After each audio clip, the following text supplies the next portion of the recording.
বিদ্যুতের ভেলকিবাজিতে অতিষ্ঠ সাভার আশুলিয়া জনজীবন। আকাশে মেঘ জমলে চলে যায় বিদ্যুৎ। যতক্ষণ মেঘ বৃষ্টি থাকে ততক্ষণ বিদ্যুতের দেখা মেলে না। এর বাইরে ঘন ঘন লোডশেডিং এবং বিদ্যুৎ বিপর্যয়ে অতিষ্ঠ হয়ে পড়েছে সাভার আশুলিয়াবাসী।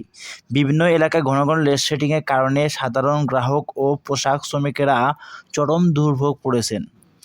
পোশাক শ্রমিকেরা অভিযোগ করে বলেন, কয়েকদিন ধরে বিদ্যুৎ আসে যায়, বিদ্যুৎ না থাকলে সেদিন খাওয়া গোসল ছাড়াই অফিসে যেতে হয়। আবার দুপুরে এসে বাসায় বিদ্যুৎ না পেলে সেই না খেয়েও গোসল না করে অফিস দিকে ফিরতে হয়। বিদ্যুতের ভয়াবহ লোডশেডিং এর কবলে পড়েছে সাভার আশুলিয়া শিল্পাঞ্চলের লাখ পোশাক শ্রমিকেরা।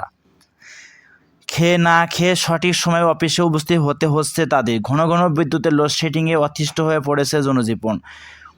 গত কয়েকদিন ধরে সাভার আশুলিয়া সব এলাকায় ঘন ঘন লোডশেডিং হচ্ছে। এ কারণে শ্রমিকদের সঙ্গে বিপাকে রয়েছে ছোট কিছু পোশাক কারখানার মালিকেরাও। নাম প্রকাশে অইচ্ছুক এক পোশাক শ্রমিক বলেন, শনিবার সকালে ঘুম থেকে উঠে দেখি কারেন্ট নেই। কারেন্ট না থাকলে তো আমরাও অচল, পানি থাকে না, রান্না করা যায় না। অপেক্ষা করে চলে গেলাম অফিসে, আবার দুপুরে বাসায় এসে তাও একই অবস্থা। সারাদিন না খেয়ে গোসল না করে অফিস করতে বাধ্য হয়েছি। এটা শুধু শনিবার ঘটনা না। তিনি আক্ষেপ করে বলেন, যত কষ্ট সব আমাদের। আমরা আরেক জেলা থেকে এখানে চাকরি করতে আসছি।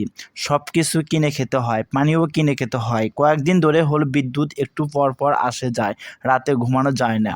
খোঁজ নিয়ে জানা গেছে, গত এক সপ্তাহ ধরে সাভার আশুলিয়ায় বিভিন্ন এলাকায় অতিরিক্ত লোডশেডিং চলছে। আকাশে একটু মেঘ আর হালকা বাতাস পেলে চলে যায় বিদ্যুৎ। দিনে অন্তত 7-8 বার বিদ্যুৎ লোডশেডিং হয়।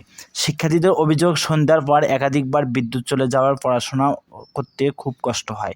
বারবার লোডশেডিং হওয়ার ফলে লেখাপড়াও ঠিকমতো হয় না। তাই এ সময় দ্রুত সমাধান দাবি জানান তারা। ঢাকা পল্লী বিদ্যুৎ সমিতি এক ডেপুটি ম্যানেজার মোহাম্মদ সুলাইমান আহমেদ বলেন, এখন কেন লোডশেডিং হচ্ছে আমরা সবাই জানি, তবুও দোষটা আসছে আমাদের উপর। এখানে আমাদের করার কিছু নেই। যেমন আমরা 122 মেগাওয়াট লোডশেডিং হচ্ছে, আমি অর্ধেক মতো পাচ্ছি আর অর্ধেক পাচ্ছি না। শিল্প অঞ্চলের জন্য আলাদাভাবে বিদ্যুৎ বাড়তি মেগাওয়াট দেওয়া হয় কিনা এমন প্রশ্নে তিনি বলেন, আমাদের যে চাহিদা সে চাহিদা অনুযায়ী বিদ্যুৎ পেলে আর কোনো সমস্যা থাকতো না। চাহিদার মতো পাচ্ছি না, তবে আশা করছি খুব দ্রুত পরিস্থিতি স্বাভাবিক হয়ে আসবে। মোহাম্মদ পলাশ শেখ, ডিডিপি টেলিভিশন, আশুলিয়া, সাভার, ঢাকা।